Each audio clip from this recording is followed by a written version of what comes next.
Assalamualaikum warahmatullahi wabarakatuh.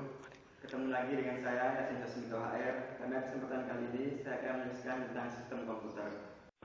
Sistem komputer adalah elemen-elemen yang terkait untuk menjalankan suatu aktivitas dengan menggunakan komputer. Sistem komputer secara umum terbagi menjadi 3 elemen.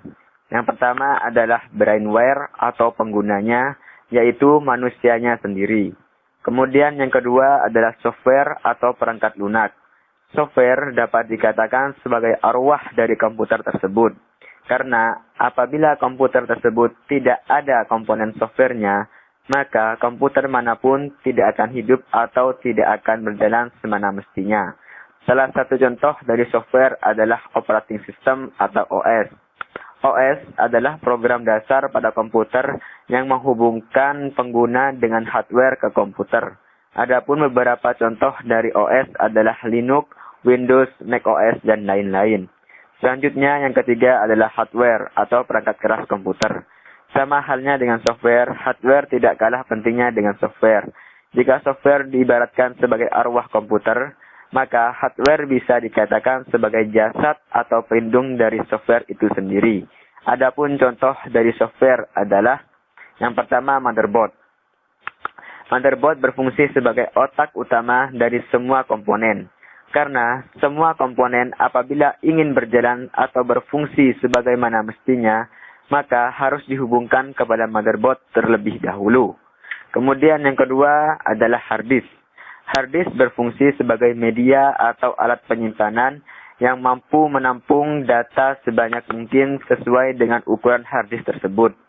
Apabila kapasitas hard disk semakin besar, maka data yang tersimpan semakin besar pula. Begitupun sebaliknya. Yang ketiga adalah CD-ROM. CD-ROM berfungsi sebagai alat untuk membaca piringan CD atau DVD, sehingga hasilnya dapat diputar atau dilihat di layar desktop. Selanjutnya yang keempat adalah power supply. Power supply berfungsi untuk menghantarkan listrik atau memberikan listrik kepada motherboard. Agar motherboard dapat digunakan, maka harus ada power supply-nya agar dapat terhubung ke listrik. Selanjutnya yang kelima adalah RAM atau Random Access Memory. Sama halnya dengan hard disk, RAM juga berfungsi sebagai media penyimpanan. Cuman yang membedakannya adalah RAM bersifat sementara dan jumlah data yang disimpan tidak sebanding dengan hard disk. Selanjutnya yang keenam adalah prosesor.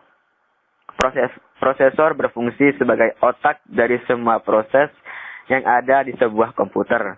Semakin tinggi nilai prosesor, maka semakin tinggi pula kinerja komputer tersebut. Selanjutnya yang terakhir adalah fan cooler.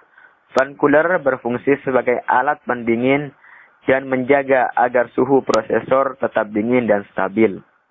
Demikianlah tutorial dari sistem komputer yang dapat saya sampaikan. Semoga bermanfaat. Sampai bertemu di episode selanjutnya. Wassalamualaikum warahmatullahi wabarakatuh. Demikian tutorial yang dapat saya sampaikan. Semoga bermanfaat. Wassalamualaikum